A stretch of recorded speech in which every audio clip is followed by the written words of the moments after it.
Wah, permukaan bumi berguncang, retakan panjang membelah tanah hingga terbuka. Sungai-sungai lava mengalir deras menuruni lereng. Bunyi memekakan telinga memenuhi udara, bebatuan dan serpihan lain menghambur tinggi. Awan gas dan abu vulkanik menutup langit. Ini bukan alur film bencana populer. Inilah yang terjadi jika supervulkan meletus. Tapi kemungkinan ini bukan skenario yang akan terjadi jika gunung berapi terbesar di dunia, Mauna Loa, ingin menyudahi tidur panjangnya. Pada tahun 2021, ilmuwan yakin letusan ini akan segera terjadi, tapi sejauh ini belum terjadi apa-apa. Aktivitas kegempaan gunung berapi itu terus meningkat, lalu kembali normal. Tapi kamu nggak pernah tahu kapan raksasa ini akan kembali aktif. Karena itu, para ahli memonitor aktivitas geologi di pulau terbesar Hawaii.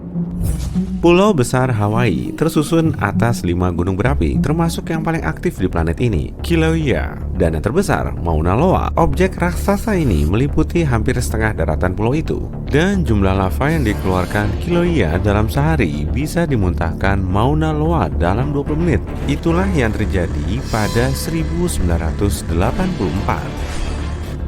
Meskipun adik Mauna Loa telah aktif untuk sementara waktu, raksasa itu masih tidur sejak erupsinya yang terakhir. Tapi, baru-baru ini, Observatorium Gunung Berapi Hawaii telah merekam lebih dari 200 gempa bumi kecil di bawah Mauna Loa. Ini mungkin berarti meningkatnya aliran magma di bawah sana. Selamat pagi, gunung berapi itu mungkin akan bangun dari tidurnya, atau enggak? Jika Mauna Loa tiba-tiba meletus, sejumlah aliran lava bisa sangat cepat dalam hitungan jam mencapai laut dan kebanyakan tempat berpenduduk serta objek wisata seperti Captain Cove. Pada 1984, saat terakhir kali gunung berapi itu meletus, lava mencapai sejauh pinggiran kota Hilo di sisi lain pulau itu. Di sanalah lokasi salah satu kampus University of Hawaii. Untungnya, beberapa pekan sebelumnya mereka dipersiapkan menghadapi bencana. Sekarang, penduduk lokal memiliki tas khusus yang siap dibawa, berisi barang-barang terpenting, termasuk dokumen dan uang. Kehati-hatian itu berguna jika terjadi evakuasi darurat. Meski sejauh ini sebagian besar erupsi Mauna Loa cuma berdampak di area puncak gunung, sebagiannya mengalirkan lava sampai ke laut. Dan kamu nggak pernah tahu sekuat apa erupsi berikutnya. Nah, apa gunung tertinggi di bumi? Gunung Everest, katamu. Tergantung. Dari dasar laut sampai ke puncak, Mauna Loa 300 meter lebih tinggi dibanding puncak Himalaya yang kenamaan itu. Gunung berapi ini begitu besar hingga menjadikan lempeng Pasifik tempat gunung ini berada benar-benar merosot karena bobotnya. Ilmuwan bilang ketika gunung berapi raksasa ini meletus, volume lava yang keluar per menit akan mengancam jiwa. Mauna Loa telah meletus secara teratur hampir tiap 6 tahun. Dan meski erupsi terakhirnya terjadi sekitar 40 tahun lalu, ilmuwan merasa yakin letusan itu akan terjadi lagi. Sekarang, ingat adegan yang ditampilkan di awal video? Nah, tenang, ini nggak mungkin terjadi pada Mauna Loa. Soalnya, gunung-gunung berapi di pulau besar Hawaii termasuk Mauna Loa nggak mudah berubah. Mereka termasuk kategori gunung berapi perisai. Dinampakkan gunung berapi perisai karena nggak begitu tinggi dan mirip perisai tentara yang diletakkan rata di tanah. Gunung berapi perisai terbentuk oleh lava yang sangat cair. Lava ini mengalir lebih jauh dan membentuk aliran yang jauh lebih encer dibanding lava letusan gunung berapi strato. Gunung berapi strato berbentuk kerucut dan tinggi, seperti Gunung Krakatau di Indonesia yang terkenal itu. Jadi, jika atau ketika Mauna Loa meletus, kemungkinan nggak ada awan abu atau bertonton serpihan. Yang paling berbahaya adalah lava. Karena berbentuk perisai, lavanya sangat cair dan banyak, sehingga mengalir jauh dengan cepat. Dengan memakai peta kepundan teoretis, para ahli dari Observatorium Gunung Berapi Hawaii membuat bagan aliran lava yang mungkin terbentuk. Mereka khawatir dengan gempa-gempa berkekuatan tinggi yang mengelompok. Kemungkinan ini berarti lava bergerak di bawah permukaan. 500-600 gempa bumi per hari adalah alasan serius untuk sangat waspada. Di sisi lain, ini nggak selalu berarti bencana atau erupsi yang tak bisa dihindari. Sekitar 1 dekade lalu, beberapa gempa bumi yang terjadi bersamaan menandakan sesuatu terjadi di bawah Mauna Loa. Tapi letusan nggak terjadi. Alih-alih, setengah dari gunung berapi itu bergeser sedikit ke selatan. Mungkin dengan begini, Mauna Loa memberi ruang lebih bagi magma agar cukup lapang untuk tetap di bawah permukaan. Nah, sekarang kita kembali ke erupsi dahsyat yang kita lihat di awal video. Itu yang sering terjadi jika supervulkan meletus. Supervulkan adalah gunung berapi yang setidaknya pernah meletus sekali dengan indeks letusan vulkanik 8. Yaitu angka terbesar yang tercatat dalam indeks itu. Supervulkan seringnya sangat besar tanpa kerucut sama sekali. Itu karena biasanya sisa-sisa dapur magma raksasa yang pernah bergejolak meninggalkan kaldera. Ini biasanya ditemukan di atas titik panas. Supervulkan bisa menghasilkan erupsi super, dan ketika ini terjadi, supervulkan akan menyemburkan lebih dari 1000 km kubik abu, batuan leleh, dan gas panas ke udara. Dengan kata lain, 4 erupsi super bisa mengisi Grand Canyon sampai penuh. Supervulkan terbentuk ketika magma bervolume raksasa yang panas mencoba keluar dari kedalaman bawah tanah. Magma itu naik ke dekat permukaan tapi nggak berhasil menerobos kerak bumi. Karena itu, terkumpullah kolam magma besar yang menggelegak dan bertekanan di kedalaman beberapa kilometer saja. Tekanan terus bertambah karena lebih banyak magma yang mencoba naik ke permukaan, sampai terjadilah erupsi super. Erupsi super terkini terjadi di Selandia Baru. Nah, kalau aku bilang terkini, maksudku sekitar 26.500 tahun lalu. Aku belum lahir saat itu. Ketika itu, supervulkan di bawah permukaan Danau Taupo memuntahkan lebih dari 1.250 km kubik abu dan batu apung. Bayangkan, 500.000 piramida besar Giza berhamburan pada saat yang sama. Seperti itulah kekuatan luar biasa erupsi tersebut. Tapi hal paling menarik sekaligus membingungkan dari letusan itu adalah gunung berapi Taupo nggak meletus begitu saja seperti banyak gunung berapi lain. Awalnya semua berjalan seperti biasa, lebih dari 833 km kubik magma menumpuk di bawah permukaan dan tekanan makin besar. Tapi setelah batuan retak dan bagian pertama lava menyembur keluar dari kawah, terjadi masalah dan supervulkan itu beristirahat. Baru beberapa bulan kemudian erupsi dahsyat mengguncang tanah dan ribuan ton lava, batuan, serta abu melayang tinggi ke atmosfer. Tapi umur supervulkan belum berakhir. Yang paling kenamaan mungkin supervulkan di Taman Nasional Yellowstone. Raksasa ini setidaknya mengalami 3 kali erupsi sangat kuat dan entah berapa kali erupsi yang lebih kecil. Jika monster ini meletus sekuat erupsi 2,1 juta tahun lalu, ia akan memuntahkan lebih dari 2.450 km kubik materi merah membara. Mungkin akan lebih mudah dibayangkan kalau dikatakan volume ini sebanding dengan 65 juta Rotunda Capitol di Washington DC yang ditumpuk jadi satu. Bagaimanapun, sekarang ilmuwan yakin Yellowstone nggak berbahaya. Untuk terjadinya erupsi, magma di dalamnya paling tidak harus 50% dalam keadaan meleleh. Adapun di kaldera Yellowstone, angkanya cuma mencapai 5-15%. Tapi tentu saja, Yellowstone bukan satu-satunya supervulkan di planet ini. Ada juga Taupo di Selandia Baru yang sudah kamu kenal. Juga kaldera Aira di Jepang, Long Valley di California, Toba di Indonesia. Suatu hari, salah satu dari supervulkan ini bisa menghasilkan erupsi super. Ada juga beberapa gunung yang disebut supervulkan dan belum aktif sampai saat ini karena belum pernah menghasilkan letusan seperti erupsi super. Misalnya pada tahun 1883, gunung berapi Indonesia, Krakatau, meletus. Kekuatan erupsinya merobek dinding gunung hingga terbuka dan air laut yang dingin mengalir ke bagian dalamnya yang meleleh. Perbedaan suhu membuat gunung berapi meledak dengan bunyi memekakan. Bunyinya terdengar sampai jarak 3.200 km di Australia. Erupsi itu memperoleh gelar bunyi paling keras dalam sejarah. Meski konsekuensinya dahsyat, ternyata belum cukup kuat untuk disebut erupsi super. Ketika kita berpikir tentang gunung berapi aktif, satu wilayah muncul dalam benak kita. Cincin api di Samudra Pasifik. 3/4 gunung berapi di bumi berada di dalam sabuk ini. Bandingkan area ini dengan Australia yang tidak memiliki aktivitas gunung berapi. Benua Eropa juga tenang, atau setidaknya kita suka berpikir demikian. Dapatkah kamu menebak apa gunung berapi paling aktif di Eropa? Kalau kamu memikirkan Gunung Etna di Pulau Sisilia, Italia, kamu benar. Gunung berapi ini telah meletus sekitar 200 kali dan tidak pernah tidur dalam beberapa dekade terakhir. Letusan terakhir kali terjadi pada bulan Agustus 2023. Gunung-gunung tertinggi di Mediterania ini berusia 0,5 miliar tahun.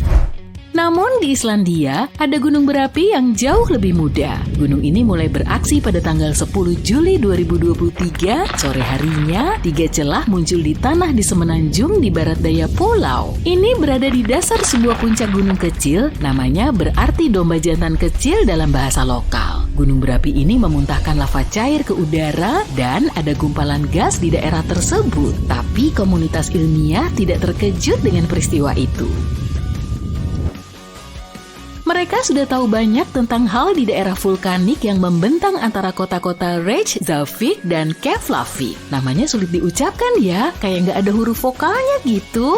Gunung itu sudah meletus selama 2 musim panas sebelumnya. Aktivitas ini terjadi setelah 8 abad tidak aktif. Pada hari-hari menjelang letusan terakhir, para ahli seismologi, ilmuwan yang mempelajari gempa bumi, mencatat lebih dari 12.000 getaran. Ketika tanah terbuka pada bulan Juli, celah-celah itu panjangnya lebih dari 2,4 km. Keesokan paginya, 2 di antaranya menutup. Semua lava sekarang keluar dari celah terakhir. Celah itu tumbuh menjadi kerucut yang memanjang, bentuk paling sederhana dari gunung berapi yang kita kenal. Lava segera memenuhi kawah yang besar, tingginya hampir 30 meter dalam 1 minggu pertama, dan masih terus bertambah. Pada malam ketika letusan dimulai, lava menyebar ke segala arah. Jelaganya membakar lumut kering di sekitarnya dan otoritas setempat menutup daerah sekitar. Ada gas beracun dari gunung berapi dan asap dari lumut yang terbakar. Petugas pemadam kebakaran berbondong-bondong datang ke daerah tersebut. Setelah seminggu, mereka menyatakan bahwa area tersebut aman. Pengunjung pun datang untuk menyaksikan kelahiran gunung berapi termuda di Eropa. Bentuk pariwisata ini cukup berkembang di Islandia. Orang-orang datang dari seluruh dunia untuk menyaksikan gunung berapi aktif. Negara api dan es ini memiliki lebih dari 130 gunung berapi. Sekitar 30 di antaranya aktif loh. Aku tahu apa yang kamu pikirkan. Apakah wisata gunung berapi aman?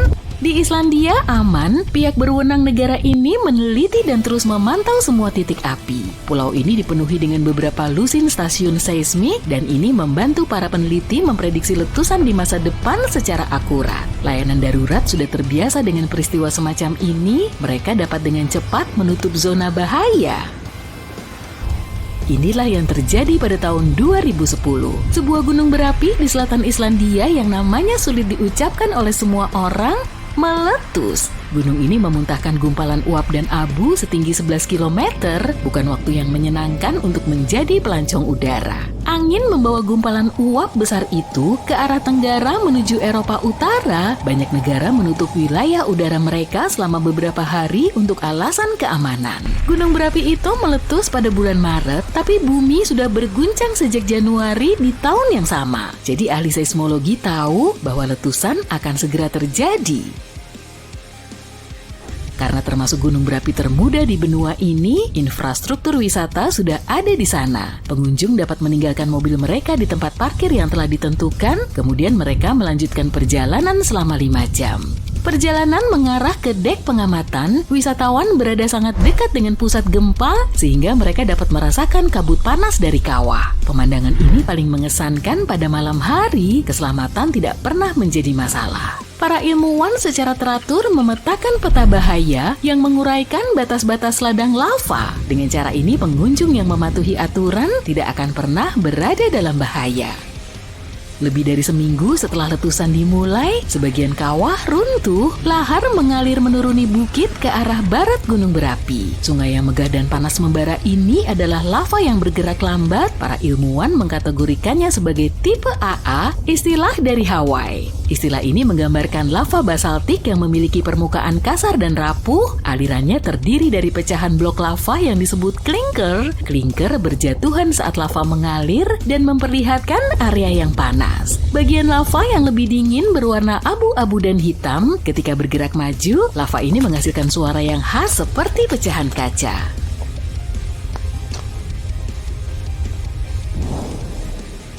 Hampir sebulan setelah letusan gunung berapi baru, kita mendapatkan rekaman udara dari fenomena yang menarik ini. Sebuah tornado terbentuk tepat di atas aliran lava. Hal ini terjadi karena suhu yang tinggi di daerah tersebut. Ketika kondisinya tepat, kolom udara panas dapat dengan mudah berubah menjadi tornado mini. Para ilmuwan mengamati peristiwa serupa terjadi selama letusan gunung Kilauea tahun 2018 di Hawaii.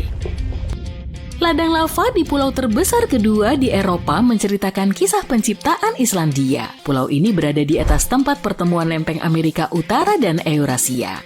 Lempeng tektonik adalah bongkahan besar batuan dari lapisan paling luar bumi. Kira-kira ada 20-an lempeng tektonik. Lempeng-lempeng tersebut bertumpu pada lapisan batuan yang sebagian meleleh. Semua lava yang kita lihat di permukaan memulai perjalanannya di sini. Bisa dibilang bahwa ini piring mengapung yang berada di batuan cair. Batas-batasnya tidak stabil. Ketika bergesekan satu sama lain, kedua lempeng itu melepaskan sejumlah besar energi. Pembentukan gunung berapi adalah salah satu hasilnya, dan ini adalah tempat di mana batuan cair bergerak naik ke permukaan. Islandia mulai terbentuk sekitar 60 juta tahun yang lalu. Lempeng tektonik di bawah lautan memisahkan diri. Lava yang menumpuk di permukaan cukup banyak untuk menciptakan tanah yang kokoh. Batuan kuno ini berada di bawah ombak saat ini. Ketika lava baru mencapai permukaan dan mendingin, lava tersebut mendorong batuan tua menjauh dari pusat pulau. Itu sebabnya bagian tertua Islandia tidak berumur 60 juta tahun, melainkan hanya 16 juta tahun. Ladang lava aktif di negara ini masih muda dalam hitungan geologi, beberapa di antaranya berusia di bawah 1000 tahun. Para ilmuwan menganggap pulau ini sebagai titik panas gunung berapi, hampir sepertiga dari lava basaltik yang mencapai permukaan bumi dalam sejarah yang tercatat berasal dari letusan Islandia. Retakan-retakan seperti yang terjadi sebelum letusan tahun 2023 meliputi 30% dari negara Nordik ini. Karena alasan ini, hanya 1/4 dari pulau itu yang bisa dihuni.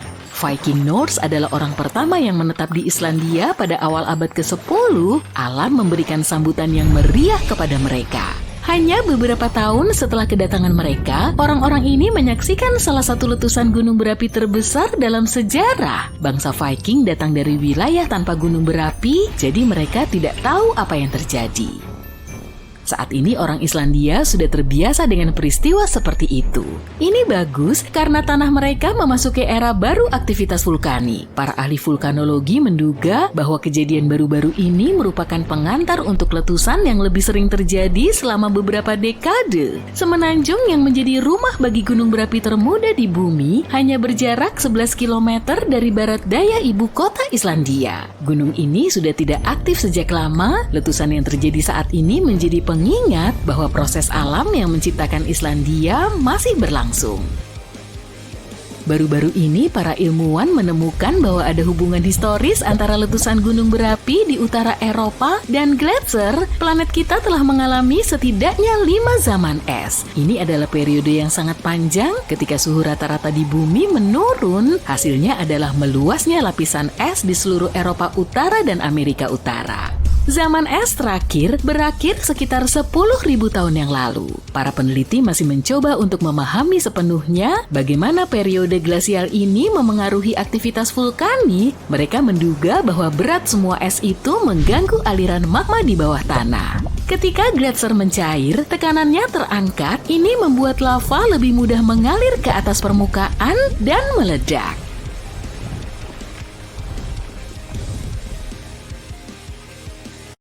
Frankenstein, cuaca yang sangat dingin dan bertonton lava. Apa kesamaan dari semua hal ini? Semuanya berawal dari Gunung Tambora. Gunung berapi di Indonesia ini memiliki pengaruh yang sangat besar sehingga dampaknya dapat dirasakan di Swiss bahkan setahun kemudian.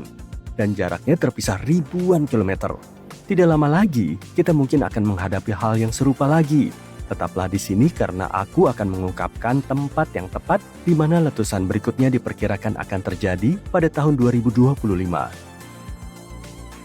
Pada tahun 1815, Gunung Tambora meletus dengan kekuatan yang tidak pernah terjadi sebelumnya, mengirimkan awan kolosal yang terdiri dari partikel-partikel halus ke atmosfer.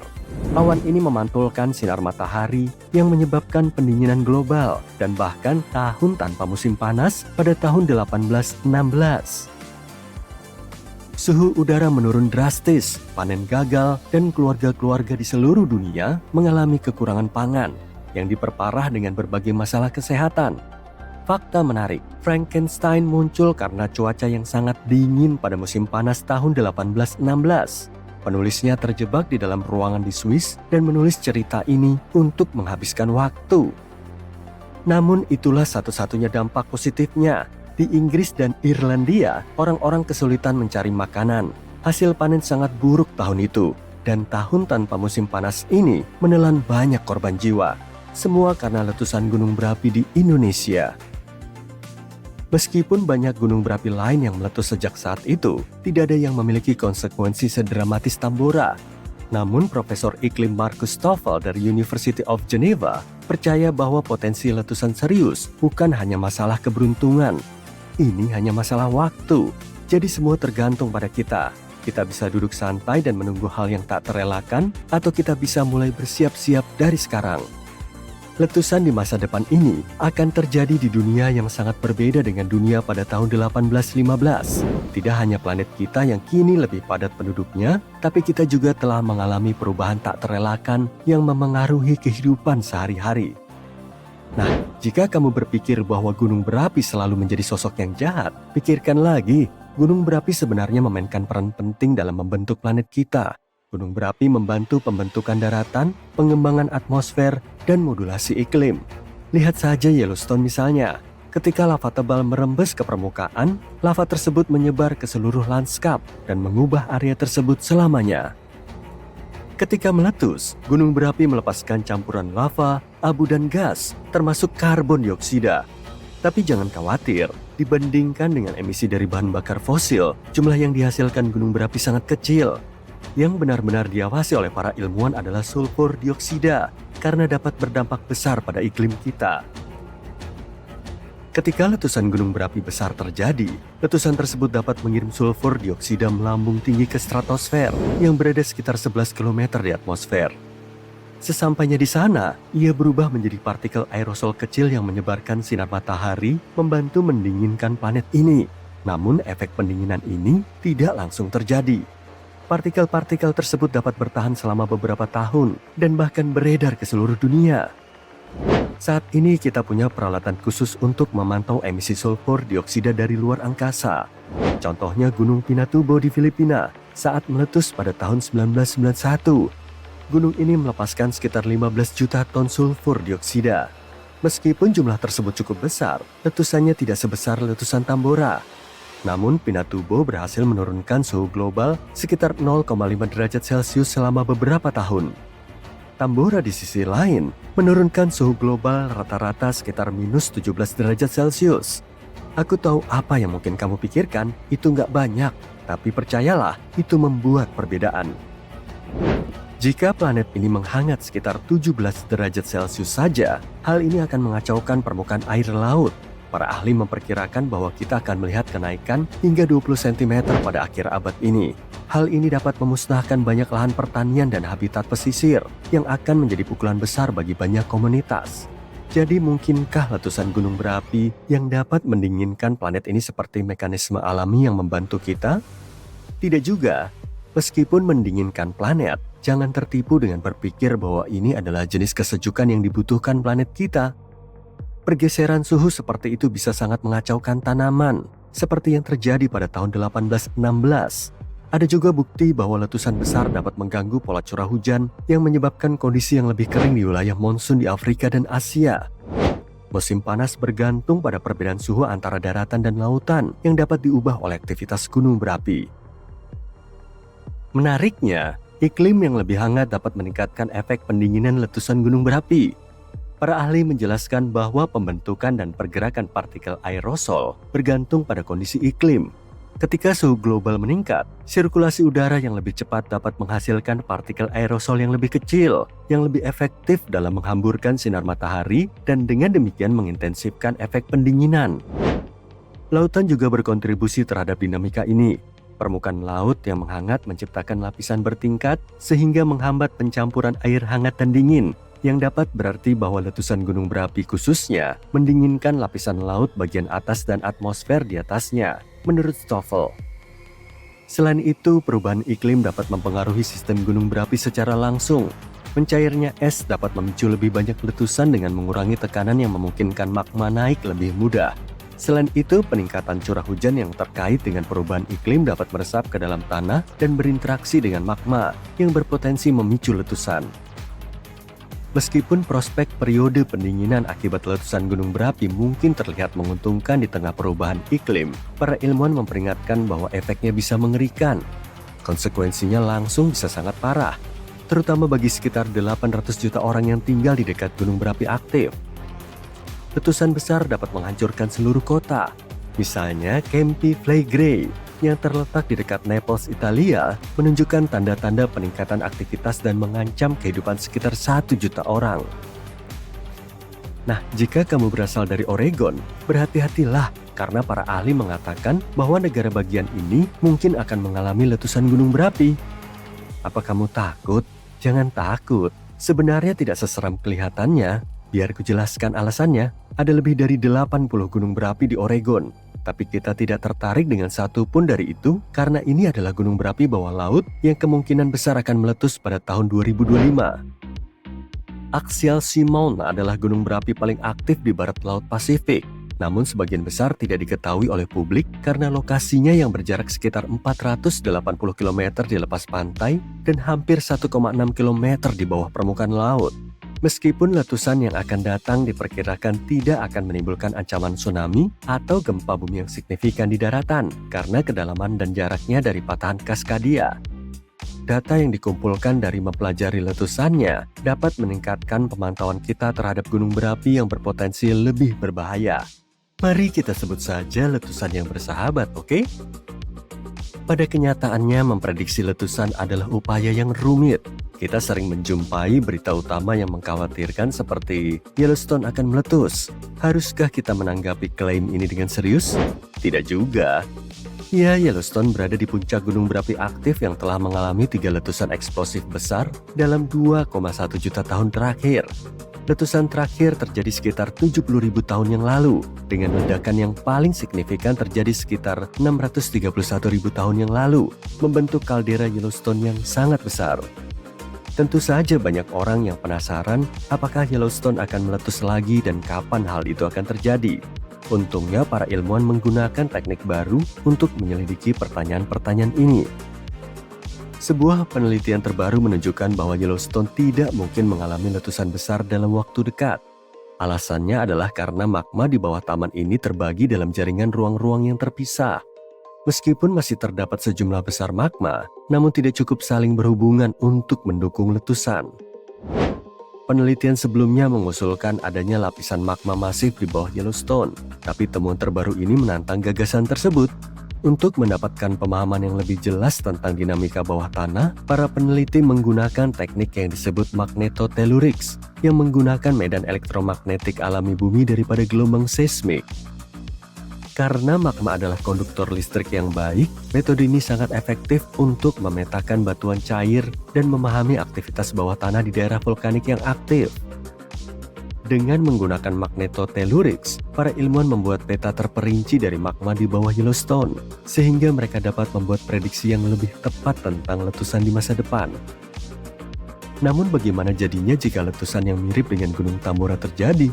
Pada umumnya akan terjadi kekacauan iklim yang sangat besar. Ya, para ilmuwan terbaik sedang mencari solusi jika hal itu benar-benar terjadi, tapi mereka belum menemukannya. Jadi secara teknis, kita belum siap untuk Gunung Tambora kedua, tapi untuk saat ini, kita cukup aman. Tidak ada letusan besar yang diprediksi. Sekilas kita seperti berada di atas rakit raksasa yang disebut benua, yang mengambang di atas lelehan lava hingga menabrak benua lain. Oke, mari kita singgah sejenak di kelas sains SMA. Planet tempat tinggal kita ini seperti kue, dengan berbagai lapisan bahan yang ditumpuk di atas satu sama lain. Inti, mantel, dan kerak bumi. Hei, gimana lapisan gulanya? Adonan kue di atas melambangkan kerak bumi, terbuat dari 3 jenis batuan yang lezat. Batuan beku, sedimen, dan mari sebutkan bersama, metamorf.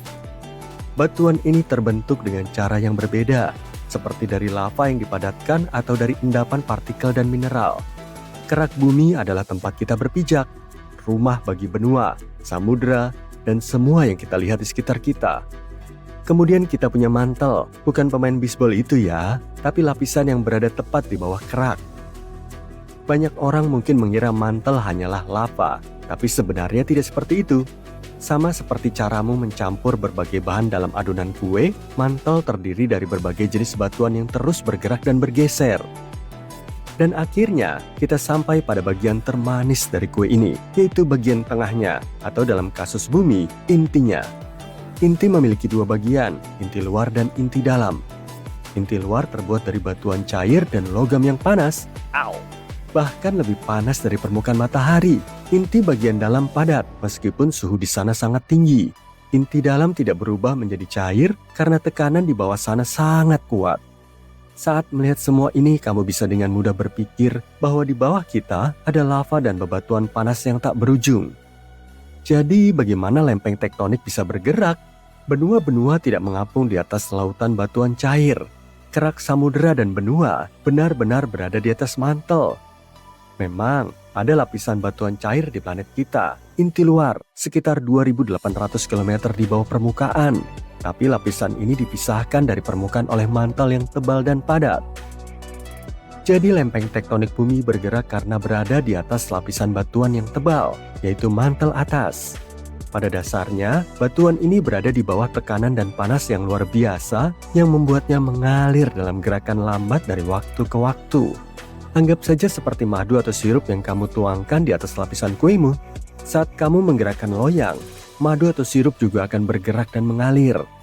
Demikian pula, lapisan atas dapat mengalir dan menyeret bagian di atasnya. Hanya saja, lebih lambat daripada madu. Dan batu itu mudah pecah dan fleksibel. Batu ini bisa retak dan pecah seperti kue. Aku sekarang jadi lapar. Tapi juga bisa melar dan melengkung seperti gulali jadul. Ketika saling tersangkut, lempengan-lempengan itu tidak dapat bergerak lagi. Tapi ketika terlepas, lempengan-lempengan itu mulai melayang lagi. Seperti potongan-potongan puzzle yang berpindah-pindah hingga menemukan posisi yang pas. Suhu dan tekanan yang sangat tinggi adalah alasan aliran ini terjadi. Ini seperti sepanci besar sup di atas kompor. Saat sup memanas, sup mulai bergerak, membawa panas dari satu tempat ke tempat lain. Apa sudah waktunya makan siang ya? Dan bicara soal makan siang, maksudku lava. Lava bukan hanya batuan cair yang bergerak naik dari inti luar ke gunung berapi. Ketika lempeng tektonik menyatu dan satu lempeng bergeser di bawah lempeng lainnya, semuanya itu menciptakan panas dan tekanan saat bergesekan satu sama lain. Ini seperti menggosokkan kedua tanganmu dengan cepat dan tanganmu akan menjadi panas. Atau ketika kamu menyalakan api dengan batu.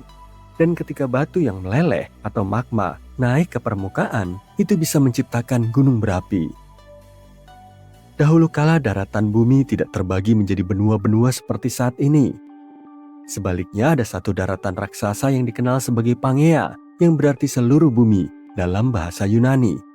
Wah, bayangkan jika kamu terjebak di tengah-tengah samudera raksasa ini. Jadi seiring berjalannya waktu, benua super ini perlahan-lahan terpecah.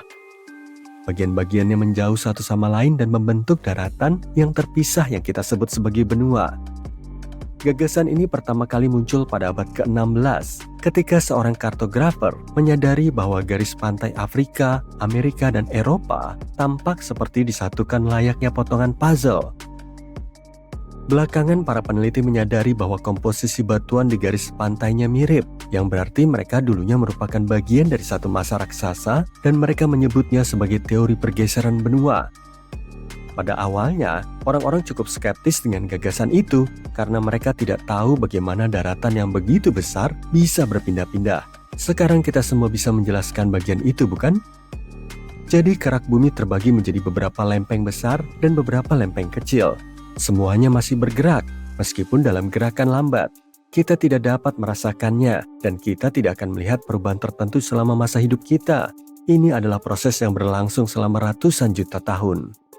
Ketika bergerak, lempeng-lempeng itu berinteraksi satu sama lain dengan cara yang menarik. Misalnya ketika dua lempeng bertabrakan, salah satu lempeng akan terdorong ke bawah lempeng yang lain, yang akan menciptakan zona subduksi. Seiring berjalannya waktu, dengan cara inilah kita bisa mendapatkan banyak hal keren seperti pulau-pulau vulkanik, parit, dan bahkan pegunungan lengkap. Lempeng-lempeng tersebut rupanya mulai bergerak sekitar 3,5 miliar tahun yang lalu. Butuh beberapa waktu untuk mengelompok menjadi superkontinen pertama yang kita kenal, yang disebut Ur. Saat ini sisa-sisanya membentuk sebagian dari Madagaskar, India, dan Australia. Pangea terbentuk 335 juta tahun yang lalu. Tapi itu mungkin bukan benua terakhir yang akan terbentuk. Jadi beberapa generasi baru di masa depan yang jauh bisa saja hidup di tempat yang disebut Pangea berikutnya. Ketika kerak Samudra Atlantik perlahan-lahan mengambil tempat di bawah kerak benua, cekungan Samudra Atlantik akan menutup, dan itulah sebabnya benua-benua tersebut akan saling menyatu.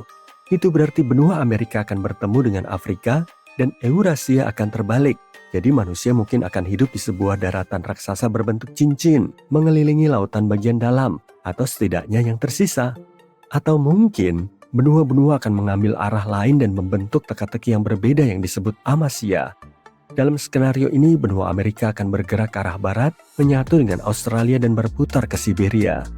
Dan masih ada lagi, Nova Pangaea adalah pilihan di mana benua Amerika berayun bersama untuk merangkul Antartika dan Australia, dan Afrika melangkah ke barat laut.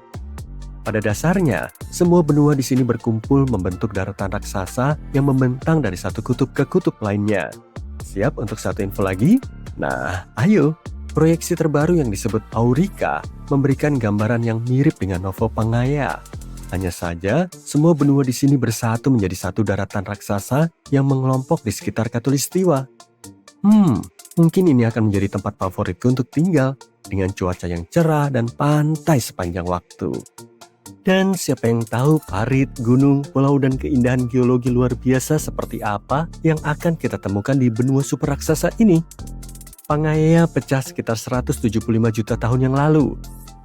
Ketika Samudra Atlantik dan Samudra Hindia mulai melebar ke arah timur, terbentuklah cincin api. Ini adalah jalur yang membentang di sepanjang Samudra Pasifik dengan begitu banyak gempa bumi dan gunung berapi aktif. Dengan cara ini, Eurasia tidak dapat melintasi perbatasan ini dan terus bergerak ke arah barat. Dan sekarang, Eurasia bisa bergerak secara lateral di sepanjang cincin api. Zona subduksi bertindak seperti penghalang yang memaksa lempeng tektonik untuk bergerak ke arah yang berbeda. Jadi Eurasia pada akhirnya bisa bertabrakan dengan benua Amerika dan membentuk sesuatu yang mirip dengan Amasya. Akan sangat menyenangkan untuk duduk di sana, mengambil popcorn dan menontonnya. Tapi ini adalah sesuatu yang tidak akan terjadi selama 50 juta tahun ke depan. Aku berani bertaruh, aku mungkin tidak akan berada di sini untuk menyaksikan itu. Berbagai teori membahas tentang posisi yang berbeda di mana letak benua super baru ini suatu hari nanti. Namun, tampaknya benua ini mungkin akan berada di suatu tempat di daerah kutub, yang berpusat di tempat yang sekarang kita kenal sebagai Samudra Arktik. Aku gak suka ini. Kembalikan cuaca cerahku. Tunggu, gak jadi deh. Kita makan saja yuk. Letusan super terakhir Yellowstone terjadi 640.000 tahun yang lalu dan itu terjadi jauh sebelum Homo sapiens melihat cahaya matahari. Tapi kita hidup di masa bencana alam lain yang tak kalah dahsyatnya. Letusan super ini terjadi di Pulau Sumatera sekitar 74 tahun yang lalu. Saat itu gunung berapi yang meletus menimbulkan malapetaka di wilayah yang sangat luas, mengirimkan gumpalan puing-puing dan abu yang menyebar hingga ribuan kilometer dan menyebabkan suhu di planet ini anjlok.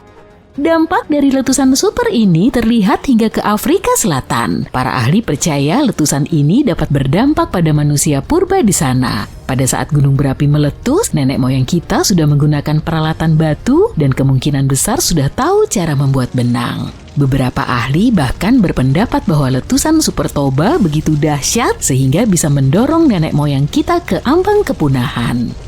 Mereka mengklaim Toba mungkin merupakan letusan gunung berapi terbesar yang pernah terjadi di bumi dalam 2 juta tahun terakhir. Letusan ini mengeluarkan begitu banyak batuan piroklastik yang cukup untuk menutupi seluruh Amerika Serikat hingga setinggi satu rumah. Sekitar sepertiga dari deposit tersebut menumpuk di Sumatera bagian utara, sementara lebih banyak lagi yang berakhir di dasar Samudra Hindia.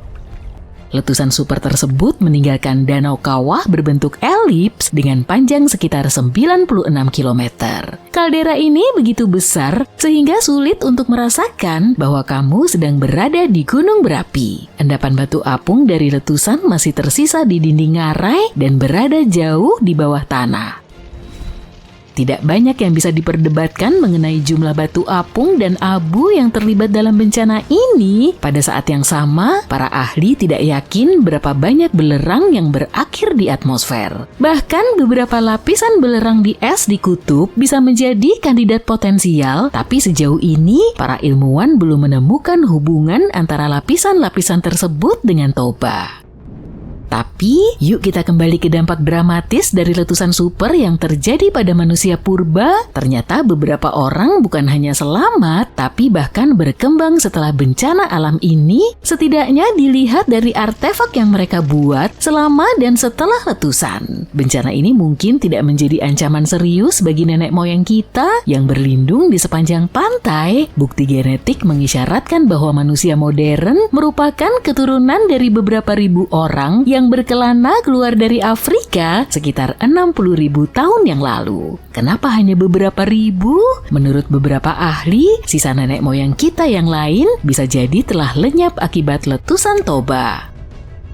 Bagaimanapun, supervolcano memuntahkan 4.000-an kilometer kubik debu dan batu dalam sekejap, meninggalkan bekas di tanah selebar puluhan kilometer. Semua debu dan belerang yang dilontarkan toba ke atmosfer berpotensi mendinginkan permukaan planet kita yang menyebabkan munculnya gletser dan penurunan permukaan air laut bumi. Karena toba mungkin memiliki peran penting dalam membentuk manusia, para ilmuwan telah bekerja keras mencoba untuk memahami dengan tepat bagaimana manusia purba bereaksi terhadap bencana ini. Pada tahun 2011, beberapa peneliti menemukan sampel tanah yang penuh teka-teki di Pinnacle Point, Afrika Selatan, sebuah situs arkeologi yang menghadap ke Samudra Hindia. Sampel ini mengandung abu vulkanik. Setelah memeriksa lapisan tersebut, mereka menemukan lebih dari 400.000 artefak yang ditinggalkan oleh manusia purba, mulai dari peralatan batu yang dipanaskan hingga tanda-tanda api dan tulang belulang hewan. Berdasarkan temuan ini, tim memperkirakan bahwa manusia purba di pesisir Afrika Selatan berkembang pesat setelah letusan, tinggal di daerah itu selama ribuan tahun, dan mengembangkan peralatan mereka. Wilayah tersebut mungkin telah berfungsi sebagai tempat perlindungan selama dan setelah letusan toba. Sebuah penelitian yang dilakukan pada tahun 2009 menunjukkan bahwa letusan tersebut dapat menurunkan suhu global hingga minus 10 derajat Celcius. Hal ini membuat bertahan hidup di tempat lain di Afrika menjadi sulit. Kalau terjadi musim dingin vulkanik, suhu di sepanjang garis pantai tidak akan sedingin ini. Di sisi lain, penelitian yang lebih baru menyatakan toba memuntahkan begitu banyak belerang ke atmosfer sehingga aerosol yang dihasilkan bisa saja saling menempel yang akan membatasi efek pendinginannya dalam jangka panjang. Dengan kata lain, tepat setelah letusan, suhu akan anjlok tapi hanya di beberapa wilayah. Dan setelah 3 tahun atau lebih, efek letusan akan mereda dan tidak berbahaya bagi manusia. Tampaknya hal ini memerlukan penelitian lebih lanjut. Sementara itu, kita cari tahu apakah kita harus mewaspadai gunung berapi akhir-akhir ini. Tahun lalu, ribuan gempa bumi kecil mengguncang tanah di dekat pembangkit listrik tenaga panas bumi Svartsengi di Islandia. Magma naik ke permukaan di sana, dan sekarang terjadi retakan lebar yang membelah kota kecil Grindavik. Tanah di sana masih membengkak, dan letusan bisa saja terjadi dengan tanpa diketahui. Namun tentu bukan hanya itu saja, di seluruh dunia ada 45 gunung berapi lainnya yang terus bergemuruh. Misalnya Vesuvius di Italia, gunung berapi terkenal yang memusnahkan kota Pompei pada tahun 79 Masehi. Selama 17.000 tahun terakhir, gunung berapi ini telah mengalami 8 letusan eksplosif yang diikuti oleh aliran piroklastik yang kuat, massa padat abu super panas, pecahan lava, dan gas yang mengalir dengan kecepatan tinggi. Letusan terakhir gunung berapi ini terjadi pada tahun 1944. Gunung Rainier adalah salah satu gunung berapi paling berbahaya di Amerika Serikat. Ketinggiannya, komposisi kimianya, jaraknya yang dekat dengan pinggiran kota Seattle dan Tacoma di Washington, serta kemampuan gunung berapi ini untuk menghasilkan aliran piroklastik yang sangat besar, membuat Gunung Rainier menjadi ancaman yang perlu dipertimbangkan. Panas dari gunung berapi ini berpotensi mencairkan es dan salju yang menutupinya, yang menyebabkan aliran dahsyat puing, lumpur, dan bebatuan. Gunung berapi Nova Rupta di Taman Nasional dan Cagar Alam Katmai di Alaska terbentuk dari letusan tahun 1912 yang merupakan letusan terbesar di dunia pada abad ke-20. Gunung berapi ini melontarkan hampir 30 km kubik abu dan puing-puing ke udara. Letusan ini juga menghasilkan aliran abu yang sangat kuat sehingga menciptakan lembah 10.000 asap. Gunung Pinatubo terletak di wilayah padat penduduk di Filipina. Gunung ini menjadi terkenal setelah terjadi letusan besar pada tahun 1991 yang merupakan letusan terbesar kedua pada abad ke-20. Lebih dari 700 orang kehilangan nyawa selama bencana alam tersebut. Saat ini, lebih dari 21 juta orang tinggal dalam jarak 100 km dari Pinatubo. Gunung Agung, gunung berapi yang terus meletus di Indonesia, mengalami letusan besar terakhir pada tahun 1963. Ini adalah salah satu letusan paling tragis dalam sejarah negara ini. Letusan ini berlangsung selama 11 bulan, menghasilkan hujan abu dan aliran piroklastik yang menyebabkan hilangnya lebih dari 1.000 nyawa dan kerusakan properti yang serius. Orang-orang melihat gumpalan abu di atas gunung berapi sepanjang tahun 2018 setelah letusan pada bulan November 2017. Gunung Fuji di Jepang belum pernah meletus sejak tahun 1707. Pada tahun itu, sebuah gempa bumi dahsyat kemungkinan besar menjadi pemicunya. Pada tahun 2014, para ahli memperingatkan bahwa Fuji dapat berisiko meletus lagi setelah gempa berkekuatan 9 skala Richter yang mengguncang Jepang pada tahun 2011. Para ahli percaya gempa tersebut telah meningkatkan tekanan di bawah Gunung Fuji. Letusan pada tahun 1707 mengirimkan begitu banyak abu dan puing-puing ke udara, bahkan sampai ke Tokyo. Jika Gunung Fuji meletus lagi, ini akan berdampak pada lebih dari 25 juta orang di daerah sekitarnya. Letusan Gunung St. Helens di Washington pada tahun 1980 merupakan salah satu peristiwa vulkanik yang paling merusak dalam sejarah Amerika Serikat. 57 orang serta ribuan hewan kehilangan nyawa mereka selama bencana alam tersebut. Letusan itu menghancurkan sekitar 518 km persegi hutan. Para ahli berpendapat sejarah letusan besar Gunung St. Helens menunjukkan bahwa bencana di masa depan pasti akan terjadi.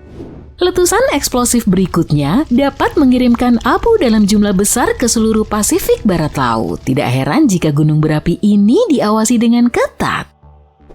Salah satu gunung berapi paling aktif di Indonesia, Gunung Merapi, telah meletus selama berabad-abad. NASA menyatakan risiko terbesar dari gunung berapi ini adalah aliran piroklastik yang dapat menyebar ke area yang luas dan membahayakan banyak orang. Terakhir kali, Merapi meletus pada bulan Januari 2024 mengirimkan gumpalan asap ke udara. Saat ini lebih dari 24 juta orang tinggal di daerah di sekitar gunung berapi ini. Wilayah vulkanis terbesar di bumi tidak berada di Afrika atau Jepang, melainkan di bawah es Antartika. Para ilmuwan menemukan 138 gunung berapi di bagian baratnya. Jika mereka bergejolak, kamu pasti akan menyadarinya. Gunung-gunung ini bisa mencairkan es dalam jumlah besar dan membuatnya berpindah ke lautan, menaikkan permukaan air laut, dan membuat planet kita tak bisa dihuni manusia. Tapi sebelum kamu berkemas untuk terbang ke planet lain, dengerin ini dulu yuk. Hanya 2 gunung berapi Antartika yang secara resmi dikategorikan aktif dan dibutuhkan serangkaian letusan dari dekade ke dekade untuk memberi dampak serius pada seluruh dunia. Gunung Erebus, salah satu dari 2 gunung berapi Antartika yang masih aktif, menyandang predikat sebagai gunung berapi paling aktif di bagian selatan dunia. Gunung ini terus meletus setidaknya sejak tahun 1962. Erebus mengeluarkan gumpalan gas dan uap, bahkan terkadang memuntahkan bebatuan yang disebut para ilmuwan sebagai erupsi strombolian. Salah satu fitur paling kerennya adalah danau lava di salah satu kawah puncaknya dengan material cair di permukaannya. Danau seperti ini agak langka karena membutuhkan kondisi tertentu untuk memastikan permukaannya tak pernah membeku. Gunung berapi aktif kedua adalah Pulau Deception, sebuah daratan berbentuk tapal kuda. Ini adalah kaldera gunung berapi aktif yang terakhir kali meletus lebih dari 50 tahun lalu. Para ilmuwan yang memantaunya mengatakan gunung ini tidak akan meletus lagi dalam waktu dekat. Antartika juga memiliki banyak fumarol. Fumarol adalah ventilasi vulkanik yang melepaskan gas dan uap ke udara. Dalam kondisi yang tepat, muntahannya bisa cukup untuk membangun menara es fumarol hingga setinggi 3 meter. Para ilmuwan mengawasi gunung berapi Antartika dengan seismometer yang mendeteksi ketika bumi mulai bergetar akibat aktivitas vulkanis. Terkadang mereka juga menggunakan teknologi yang lebih rumit, tapi itu semua sangat menantang karena jauhnya wilayah kutub ini dan sangat sulit untuk sampai ke sana. Itulah kenapa tidak ada yang bisa memprediksi kapan salah satu gunung berapi yang tengah tertidur di benua ini akan meletus. Kita bisa menebak seperti apa kondisi ini jika menganalisis peristiwa dari hampir 20.000 tahun yang lalu. Yuk kita mulai! Pada masa itu, salah satu gunung berapi yang tertidur di Antartika, Gunung Takahe, mengalami serangkaian letusan dan memuntahkan sejumlah besar halogen yang kaya akan ozon. Beberapa ilmuwan mengatakan peristiwa ini menghangatkan belahan bumi selatan. Gletser mulai mencair dan membantu mengakhiri zaman es terakhir. Agar peristiwa ini terulang kembali, kita butuh serangkaian letusan dengan zat yang kaya akan halogen dari satu atau beberapa gunung berapi yang sekarang berada di atas es. Kemungkinannya sangat kecil, tapi karena sudah terjadi di masa lalu, ini tidak sepenuhnya mustahil. Untuk gunung berapi yang bersembunyi di bawah lapisan es tebal, sepertinya gasnya tidak akan sampai ke atmosfer, tapi gas ini cukup kuat untuk melelehkan gua-gua besar di dasar es dan menghasilkan air lelehan dalam jumlah besar. Lapisan es Antartika Barat basah dan tidak membeku di dasarnya, sehingga air yang mencair ini akan bekerja sebagai pelumas dan segera menggerakkan es di atasnya. Volume air yang dihasilkan gunung berapi besar sekalipun tidak ada apa-apanya dibandingkan volume es di atasnya. Jadi satu letusan saja tidak akan berpengaruh. Tapi beberapa gunung berapi yang meletus di dekat atau di bawah salah satu aliran es besar Antartika Barat akan berpengaruh. Aliran es tersebut adalah sungai es yang membawa sebagian besar air beku di Antartika ke lautan. Jika kecepatannya berubah dan membawa air dalam jumlah yang tidak biasa ke dalam lautan, permukaannya akan naik. Saat es semakin menipis, akan ada lebih banyak letusan baru. Para ilmuwan menyebutnya efek runaway. Hal seperti itu terjadi di Islandia. Jumlah letusan gunung berapi meningkat ketika gletser mulai surut pada akhir zaman es terakhir. Sepertinya untuk memberi perubahan besar, beberapa gunung berapi kuat di atas es dengan gas yang penuh dengan halogen harus aktif dalam jarak beberapa dekade dan tetap bertahan selama puluhan hingga ratusan tahun. Antartika menyimpan sekitar 80% dari seluruh air tawar di dunia. Jika semuanya mencair, permukaan air laut global akan naik hampir 61 meter. Kemudian kita harus mencari planet baru untuk ditinggali, tapi skenario ini sedikit mustahil. Kemungkinan besar letusan di bawah es akan melumasi aliran es dan menyapu air ke lautan, tapi ini tidak akan menjadi akhir dunia. Meski begitu, gunung berapi super kuat dan super aktif bisa melakukannya, dan itu sudah terjadi di masa lalu. Lebih dari 200 juta tahun yang lalu, dunia mengalami perubahan besar dengan tidak hanya 1 atau 2, melainkan 4 letusan gunung berapi besar dalam waktu berdekatan. Supervulkan yang disebut Kem telah meletus berulang-ulang selama 600.000 tahun. Semua itu terjadi di Rangelia, sebongkah besar tanah yang dulunya merupakan gunung berapi supermasif yang membentang di wilayah yang kini disebut British Columbia dan Alaska. Dan bukan lava atau abu vulkanis yang merusak lingkungan, tapi letusannya membuat tingkat karbon meroket. Planet ini tidak akan pernah sama lagi. Aktivitas vulkanik ini mungkin membantu dinosaurus tumbuh dari makhluk seukuran kucing menjadi raksasa seperti yang kita lihat di Jurassic Park. Letusan ini memulai musim hujan selama 2 juta tahun. Hal ini membuat seluruh dunia menjadi panas dan lembab dan dinosaurus menyukainya. Para peneliti menggali jauh ke dalam lapisan sedimen di bawah danau kuno di Asia untuk mengungkap rahasia ini. Mereka menemukan jejak abu vulkanis dan merkuri, tanda-tanda yang jelas dari letusan dahsyat tersebut. Ada penanda karbon yang menunjukkan lonjakan besar tingkat karbon dioksida. Ini membuat atmosfer menjadi panas dan hujan pun turun deras. Kabar buruknya, letusan seperti ini bisa saja terjadi lagi. Gunung berapi di bawah Taman Nasional Yellowstone telah tertidur selama hampir 70.000 tahun. Tapi jika ia terbangun, letusannya akan jauh lebih dahsyat daripada letusan Gunung St. Helens di tahun 1980. Letusan ini dianggap letusan gunung berapi paling dahsyat dalam sejarah Amerika Serikat. Letusan ini terjadi setelah 2 bulan gempa bumi dan injeksi magma di bawah gunung berapi yang melemahkan dan menghancurkan seluruh permukaan utara gunung. Kolom letusannya mencapai 24.000 meter lebih ke atmosfer dan menyebarkan abu ke 11 negara bagian Amerika Serikat serta beberapa provinsi Kanada. Letusan Yellowstone terakhir 1000 kali lebih besar dari itu. Tanah di atas Yellowstone berada di atas titik panas yang terbentuk dari batuan cair dan setengah cair yang disebut magma. Magma ini mengalir ke sebuah ruang di bawah taman sekitar 6-9 km dalamnya, membuat tanah mengembang seperti balon. Tapi kemudian saat mendingin, tanah akan kembali ke kondisi biasanya. Para pengamat gunung berapi telah mengamati hal ini selama 1 abad. Mereka melihat tanah terangkat sekitar 25 cm sekitar 20 tahun lalu, tapi sejak tahun 2010 tanah kembali turun. Para ahli mengatakan tidak ada letusan besar yang akan terjadi, jadi kiamat tidak akan terjadi dalam waktu dekat. Tapi ada beberapa aktivitas bawah tanah yang terjadi akhir-akhir ini yang membuat kita tetap tertarik.